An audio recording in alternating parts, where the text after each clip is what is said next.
Welcome back to 21 Minute Reads with me, Maya D. It's kind of like my virtual book club because in these 5-minute videos, I share with you my 3 takeaways from my current reading. Right now, that's the anthology Dance Adventures. As a part of the Read 21 and 21 challenge, I'm reading 21 minutes per day, every day as an action of self-love, as an investment into myself, and as a way of providing myself with some consistency in an ever-changing world. Make sure that you like this video and subscribe so that you can stay connected with me and we can journey in this process together. This week, I read pages 223 through 268, and in this section of the book, the authors are sharing with us those things that they learned that can be applied outside of the dance space. Takeaway number 1, Savior, save yourself. The quote reads, I'd gone to Maputo hoping that I would change the world. This had meant that unconsciously I regarded the values from my Swedish upbringing so highly that I believed them to be superior to anyone else. This comes from Lee Storm, and for me it serves as a reminder of the power of travel. The knowledge we gain in our travels and how it changes your world by changing the world inside of you. It changes your world by changing the world inside of you. That's a quick one. Takeaway number 2, oppression, suppression. The quote reads, anger coursed through me. Being misrepresented like this felt like losing the last thing I was in control of. This passage comes from the Hungarian Susie. I'm pretty sure that I'm butchering this name. I do apologize. If you know the correct pronunciation, please drop that in the comments. Who recounts her 7-year-old experience in her 2nd grade classroom where the teacher writes Slovakian as her nationality and refuses to change it. I heard a quote this week, a tree without its roots cannot grow.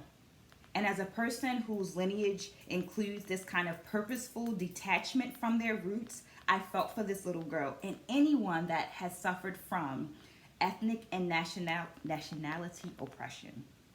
The teacher says it's safer for people to believe that she is Slovakian. And the torment that she suffers from her classmates and the teacher turning a blind eye informs that decision and teaches her that she needs to hide parts of herself and she can't be her authentic, her true self, however you want to phrase it. So in her travels, she finds this interdependence, which is described as the harmonious ability to maintain your essential self while interacting with others. She learns how to be herself and maintain herself while interacting with others. That's a beautiful thing.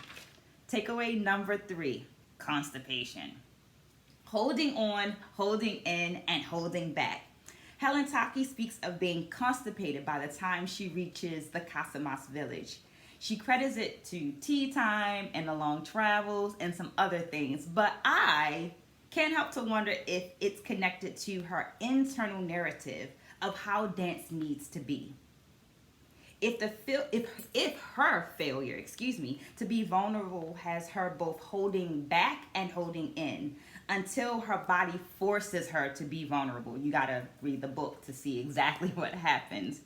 So Helen extends her stay and she ends up staying in the village of Seju, and she speaks about the many languages that people speak in the town, but also the fact that they prioritize connectedness. Which reminds me, I want to stay connected to you. Make sure that you like this video. Make sure that you subscribe to the channel. Drop some comments in. And if you have any interest in furthering your knowledge of West African dance, please click the link in the details. I'm going to say that again. Click the link in the details if you have any further interest in studying West African dance. I hope that you will join me next week for 21 Minute Reads.